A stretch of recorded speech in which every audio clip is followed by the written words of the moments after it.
So, today I want to talk to you guys about something that so many women are affected by, including myself.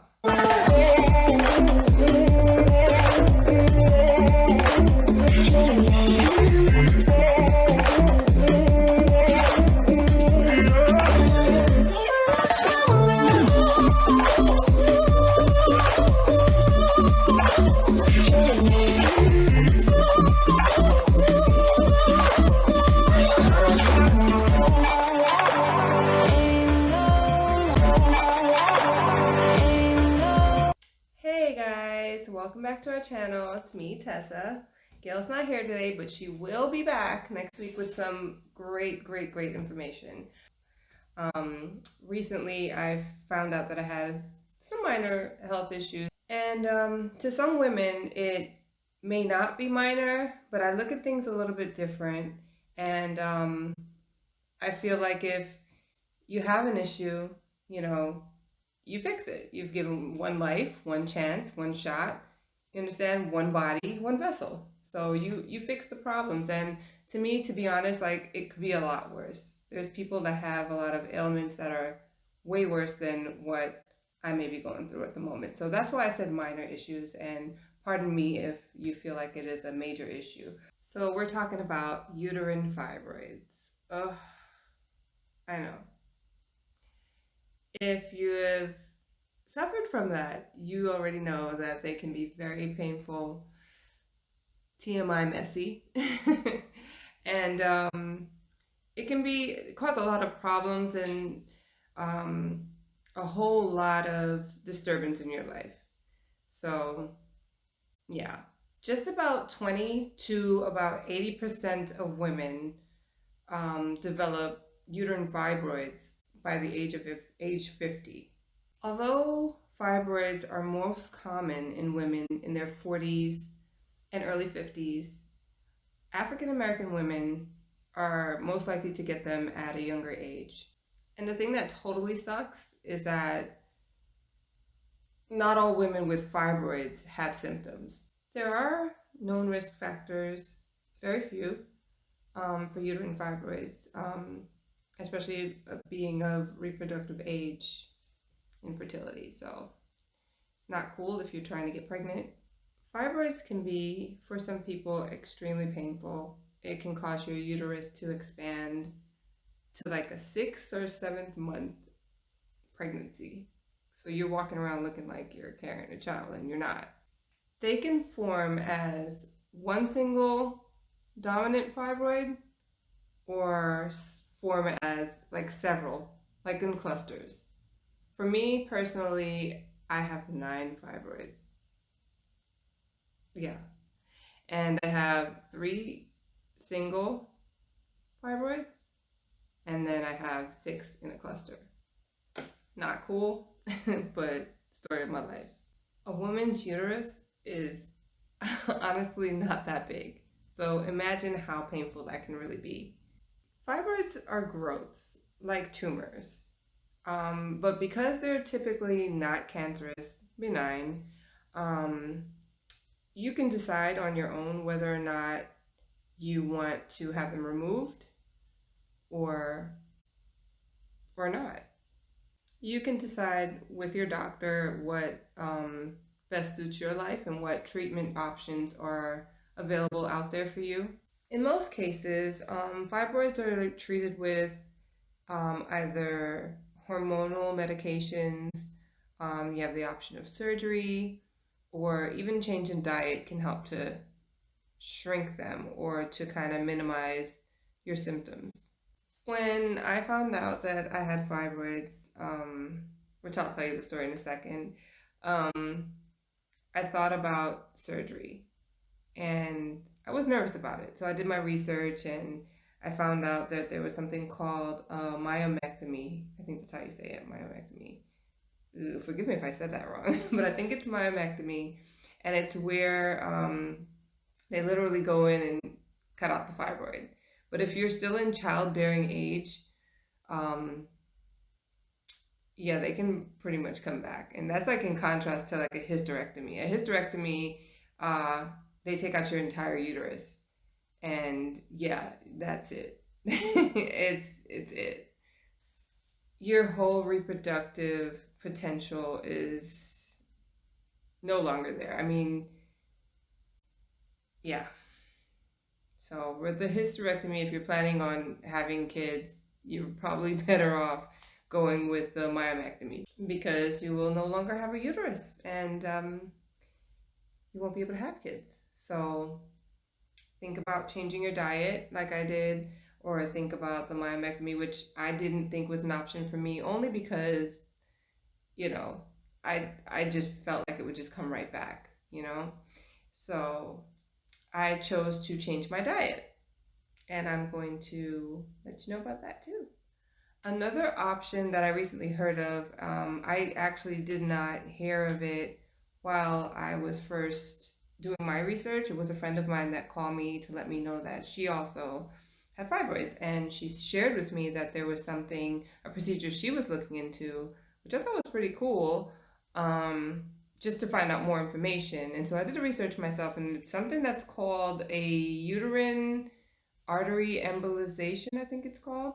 And it's when you go to the radiologist and they insert, I think using like a catheter or something, they insert particles that kind of block the blood supply to this fibroid. So they'll shrink and they'll be gone. So I think that's also a good option for people that do not want to have a hysterectomy or have a myomectomy.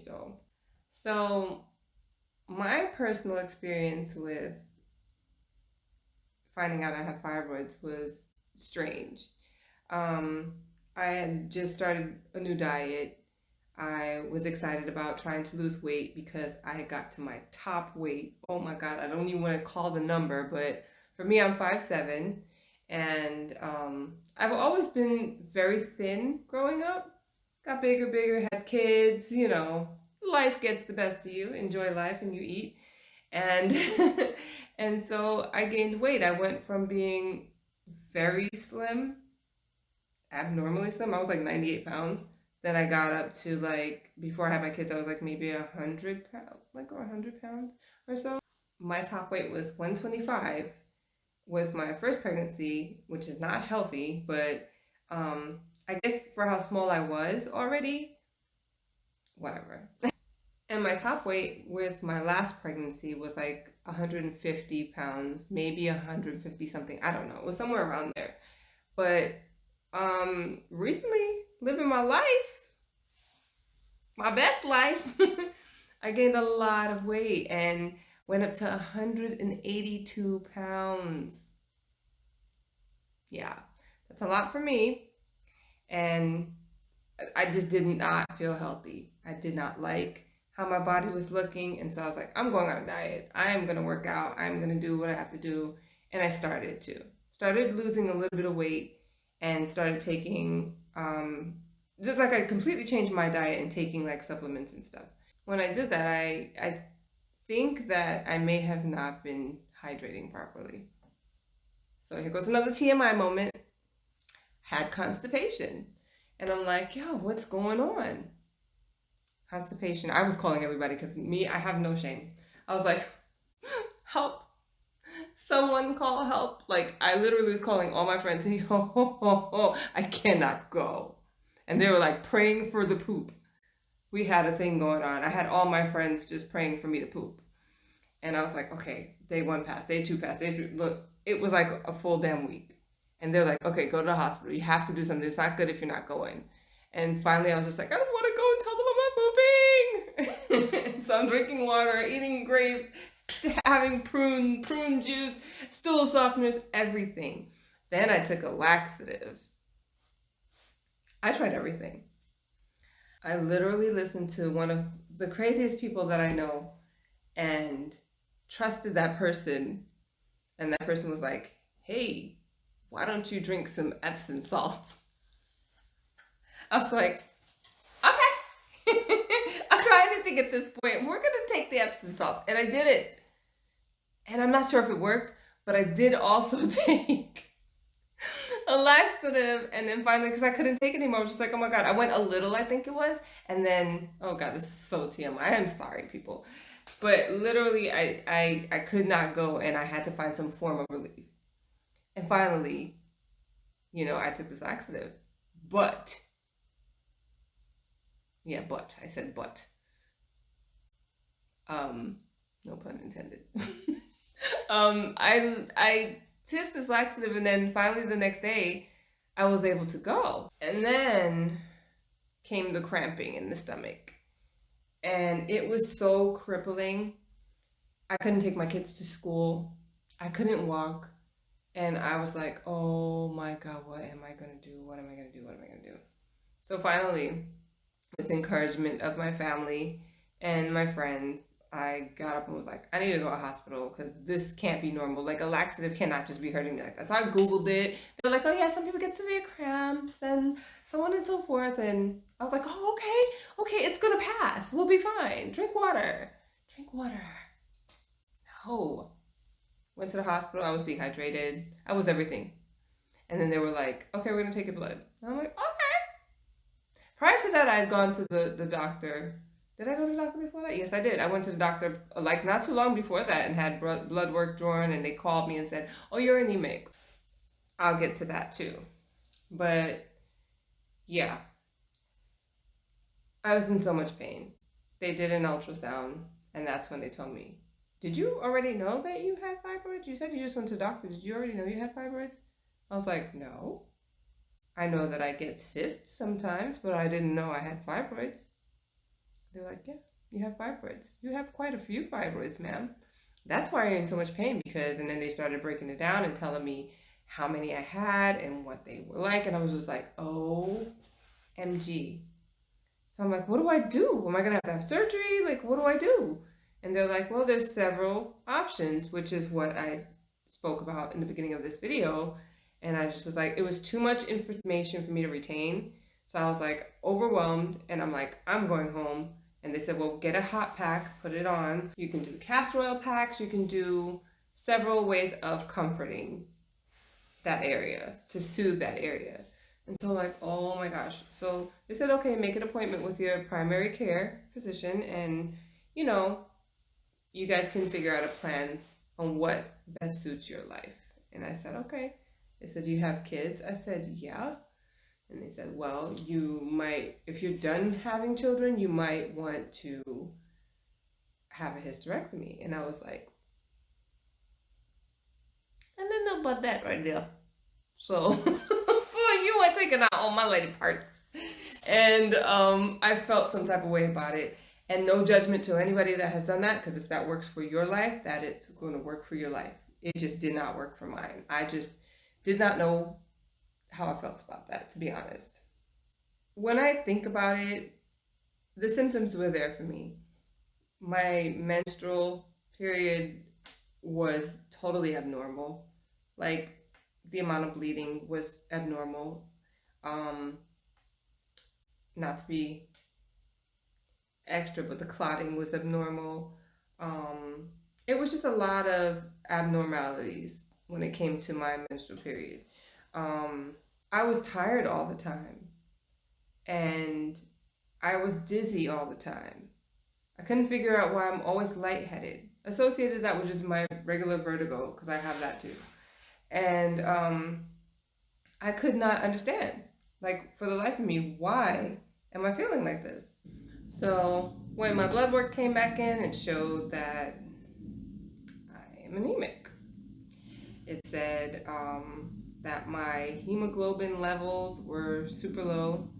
I can't remember the range, what it's supposed to be in, but I know that I was pretty low. I was at like an 8 point something, which they said that that's really low.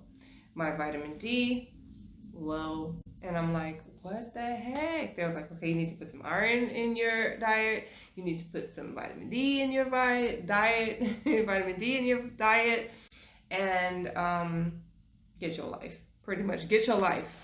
And I'm like, wow, okay, this is a change for me, a whole new change. Like, I have to completely change my lifestyle. My diet has to start now, like more than what I was even doing. Like, seriously, like, heavy bleeding from your period can cause and that's from the fibroids, can cause iron deficiency anemia. And it's like it causes you fatigue, you have cold hands, cold feet, like you're always cold. And that was me for a while, always cold. Um, and sometimes you're dizzy, like all of those symptoms. And it's crazy, but it's really, really, really a big thing. And some people don't understand the extent of damage that can cause. It can change a lot for you in the way that you eat, in the way that you do your daily. Like my energy level, like I was literally, I felt like someone sucked the life out of me every day. And I hated the fact that sometimes in my head I would think that my family members would look at me like, she's tired again. She must be depressed. She's tired again. She getting hella lazy. Like I didn't want people to think that of me, but I literally could not get up and do. And this is all before I found out that I had fibroids, all before I found out that I was anemic. I'm just like, whoa, this is making sense now.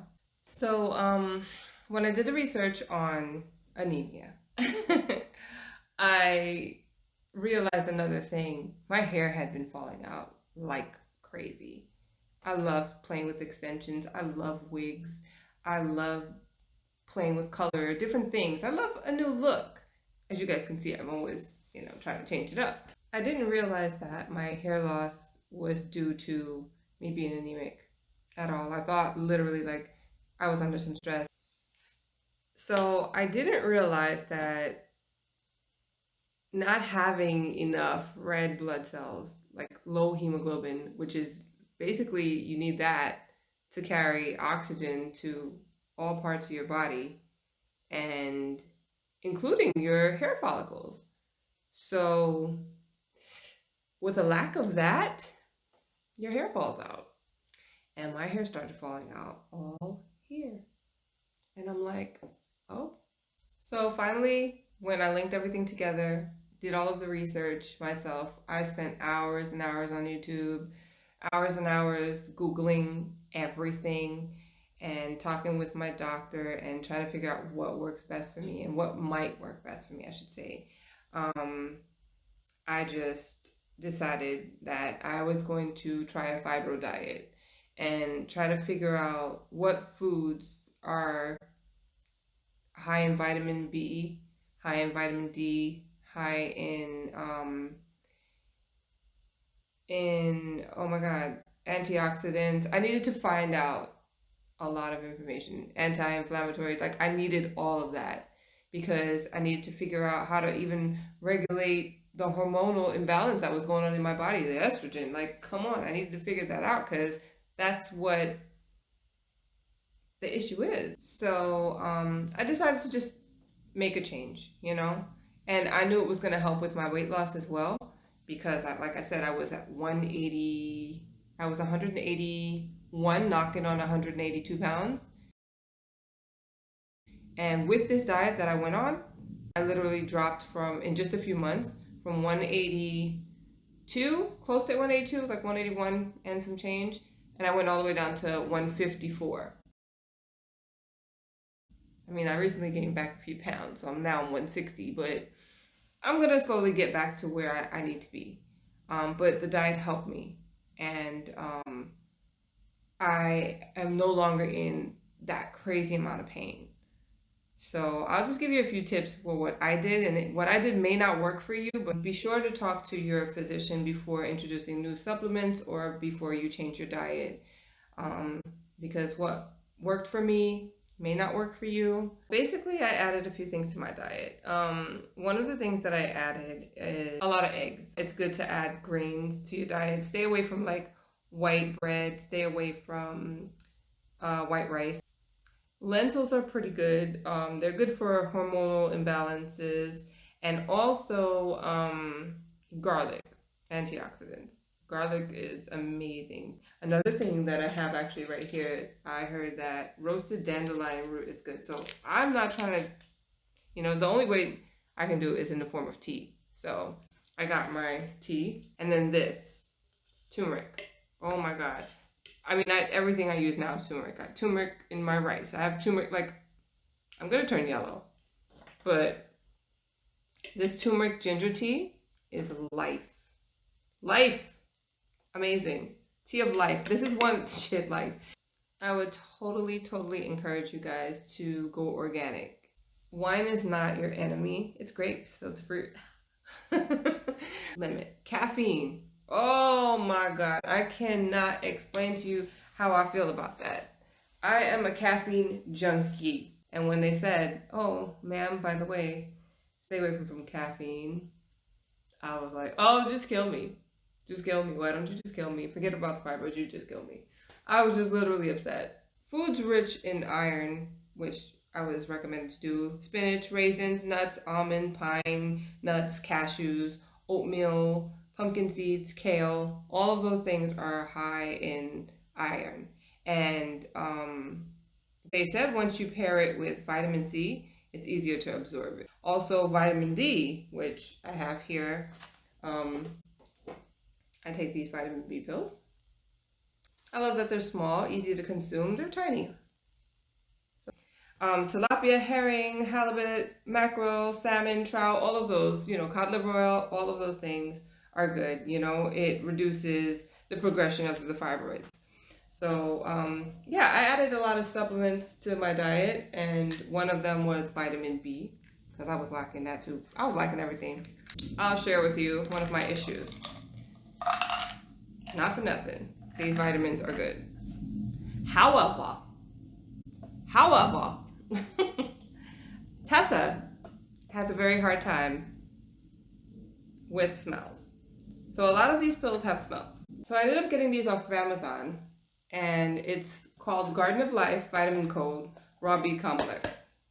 And these are amazing. You take 2 of them a day, and you can take it with or without food. That's awesome, because sometimes your stomach gets all, ugh, just based on that. And these, you could open them up. They're little capsules. You can open them up and put them in your drink. You take 2 of them. And these are so easy to go down. It's amazing. And they don't smell. I'm so excited about these vitamins. You guys have no idea. I found these. These you take 1 a day. It's called Raw 1 for Women. And these are also organic. And I got those off of Amazon, same place, Garden of Life. And the pills are the capsules are exactly like the other ones. Do your research and just take care of you. Take care of your body. Like I said in the beginning of this video, you get one body. You get one life. Take care of it. Your loved ones will thank you for it because they want you around. Take care of you, because no one else can take care of you the way that you take care of yourself. And if you honor your body, you'll see the benefits from that. Drink water. Make sure you stay completely hydrated. That's so important. And make sure you maintain a healthy diet and work out. Exercise your booty off, because that is the best medicine for you. So thank you guys for joining me. And thank you so much for listening about my health hiccups and so on and so forth. I hope that I was able to give you guys some type of information to help you, or maybe someone you know. Stay healthy, guys. It's super important. And stay tuned. More videos to come. Bye. Bye. For you, Gail. Bye. She wanted me to go deep on that, I'm sure.